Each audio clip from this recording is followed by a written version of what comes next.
whole world. In our hands we've got the whole world. In our hands we've got the whole world. In our hands we've got the whole world in our hands. She's got the sun and the moon. In her hand she's got the sun and the moon. In her hand she's got the sun and the moon. In her hand she's got the whole world in her hands. He's got the mountains and the valleys. In his hands he's got the mountains and the valleys. In his hands he's got the mountains and the valleys. In his hands he's got the whole world in his hands. She's got the plains and the deserts. In her hand she's got the plains and the deserts. In her hand she's got the plains and the deserts. In her hand she's got the whole world in her hands. He's got the lakes and the rivers. In his hands he's got the lakes and the rivers. In his hands he's got the lakes and the rivers. In his hands he's got the whole world in his hands. She's got the trees and the flowers. In her hand she's got the trees and the flowers. In her hand she's got the trees and the flowers. In her hand she's got the whole world in her hands. He's got the birds of the air. In his hands he's got the birds of the air. In his hands he's got the birds of the air. In his hands he's got the whole world in his hands. She's got the fish of the sea. In her hand she's got the fish of the sea. In her hand she's got the fish of the sea. In her hand she's got the whole world in her hands. He's got the towns and the cities. In his hands he's got the towns and the cities. In his hands he's got the towns and the cities. In his hands he's got the whole world in his hands. We've got the whole world in our hands. We've got the whole world in our hands. We've got the whole world in our hands. We've got the whole world in our hands.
Hi everyone.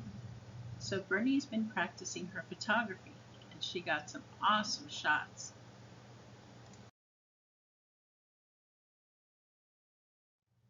Here's the first one. And you see the droplet of water in the middle? That's what makes this photo even more interesting.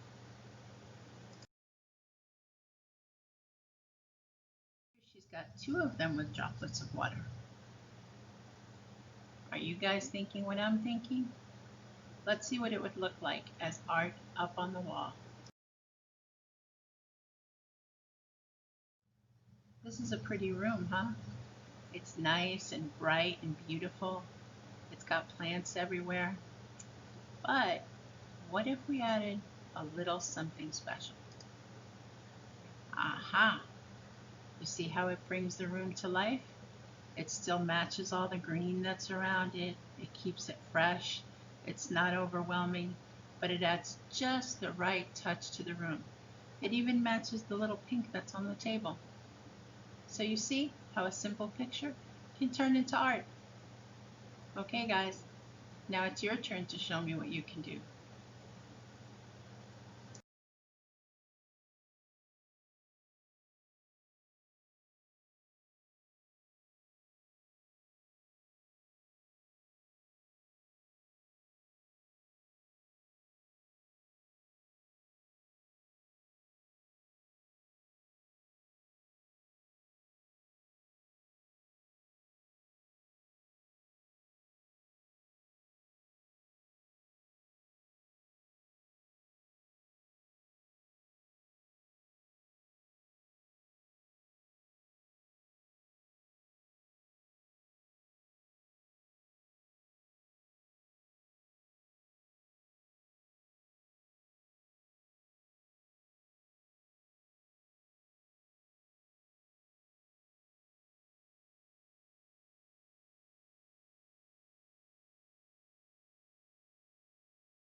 little sneak peek into our lesson on nutrition and making better choices. We call it Swap It. Making better choices by swapping out something unhealthy for something that's healthy and tasty.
Today I'd like to share with you one of my favorite books of all time.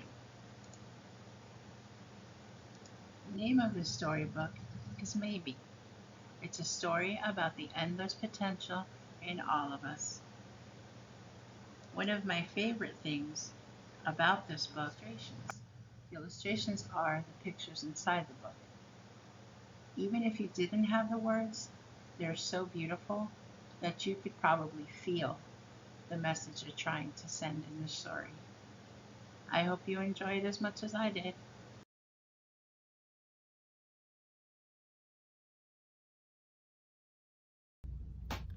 Maybe, a story about the endless potential in all of us. Written by Kobe Yamanda, illustrated by Gabriella Baruch.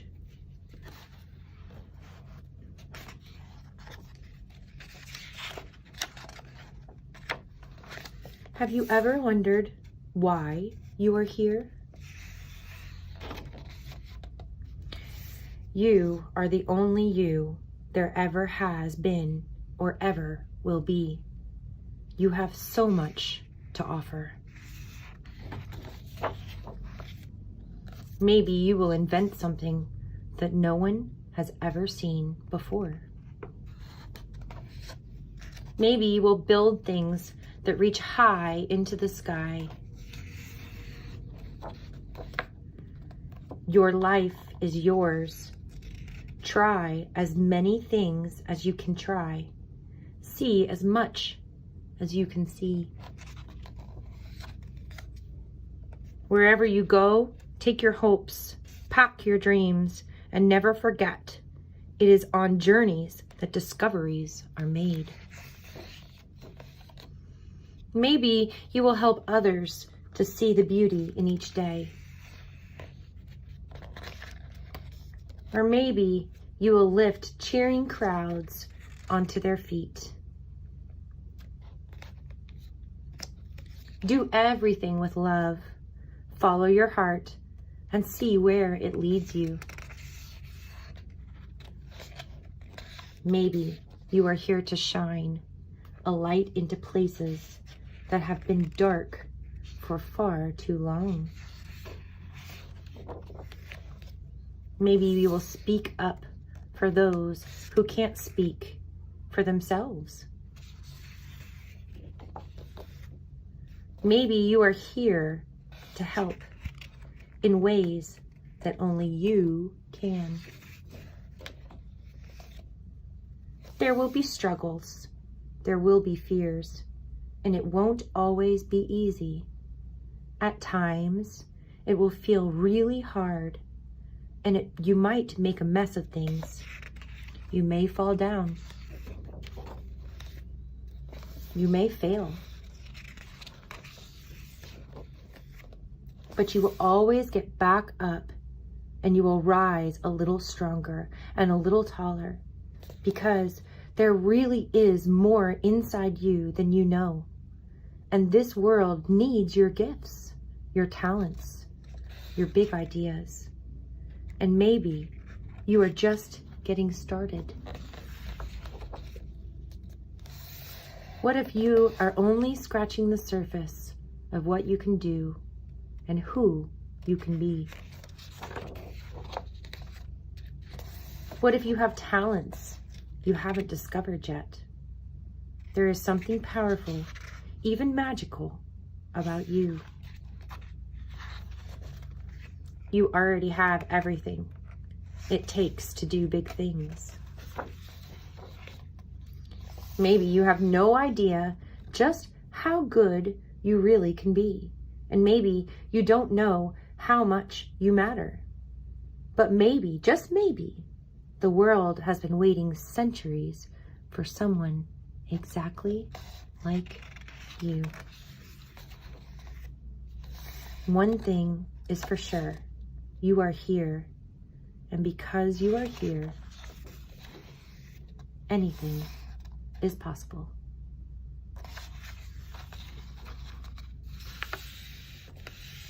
Dear Shale and Ever, the quality of your life will mirror the quality of the questions you ask yourself. Love, Dad. For my family, thank you for being my safety net and allowing me to pursue creativity with an open heart. GB.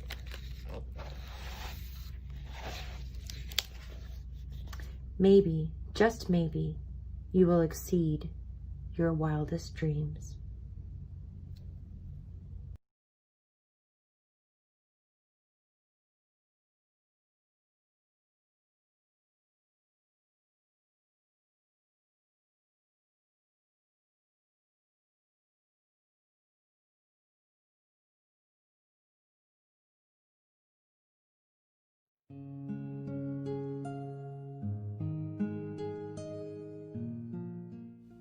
She lives in a small house beside the sea, surrounded by flowers, that Lupin lady. She's little and old, but it wasn't always so, for she's my great aunt, and that's how I know.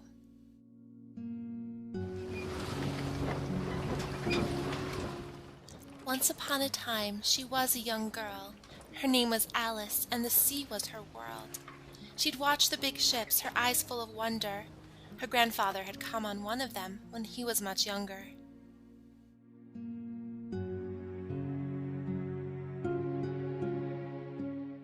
Now he was an artist with a shop in his home. He made figureheads for ships, carving wood on his own. He also painted pictures of places that surprise. And when he was busy, Alice helped him put in the skies. In the evenings, he would tell Alice stories of faraway countries. Alice told him she would travel there and then come home to live by the sea. That's all very well, he said, but there's a third thing you must do. You must do something to make the world more beautiful. All right, said Alice, but she didn't know what that could be.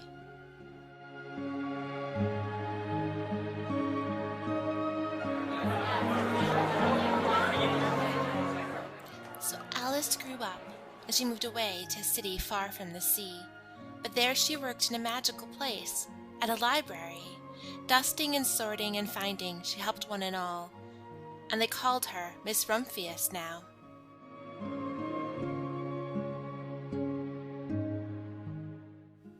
She often went to the conservatory inside the park. The warm air and smell of jasmine lit up a spark of a dream she had been feeling for a long while, to travel to a real tropical isle.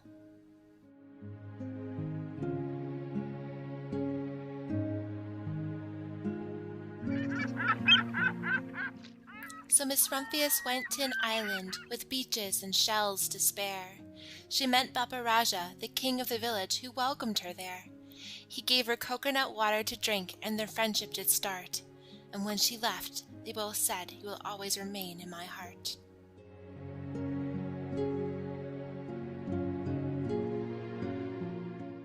Miss Rumphius crossed deserts and jungles and climbed mountains so vast. And everywhere she went, she made friendships that would last. And when she heard her back on a camel, she was done with her journey, and she knew it was time to find her place by the sea.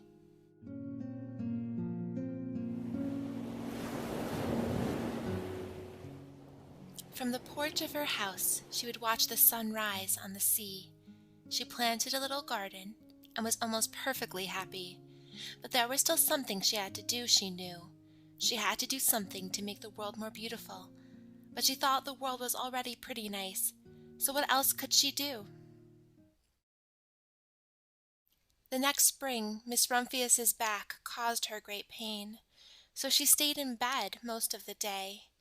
But the flowers she had planted bloomed and made her pain fade away.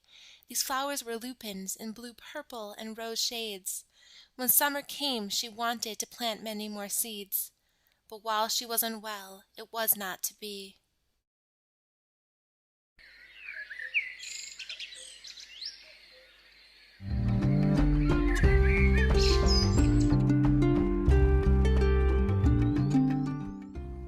Finally that spring, Miss Rumphius was feeling well, and so she took a walk up the hill. And she saw a sight that gave her quite a thrill. A huge patch of lupins was just up ahead. The wind and birds had helped the seeds spread, and that's when a wonderful idea stirred in her head. She bought the best lupin seeds that money could buy. In pockets full of seeds, she sowed lupins low and high. She scattered them on highways, fields, and country lanes, around the schoolhouse, the church, and all over the place. She found that her back didn't cause her any trouble, but she was called that crazy old lady by some of the people. The next spring, lupins bloomed everywhere you could see. The village was surrounded in shades of beauty. Flowers bloomed on highways, fields, and country lanes, around the schoolhouse, the church, and all over the place. Now Miss Rumphius had done the third, most difficult thing of all. She had made the world more beautiful.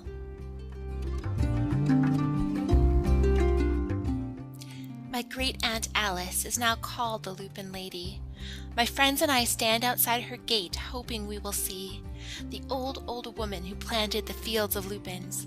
And when she sees us, she invites us in. Then she tells us stories of faraway countries. I tell her I will travel there, and then come home to live by the sea. That's all very well, little Alice, she says, but there's a third thing you must do. You must do something to make the world more beautiful. All right, I say.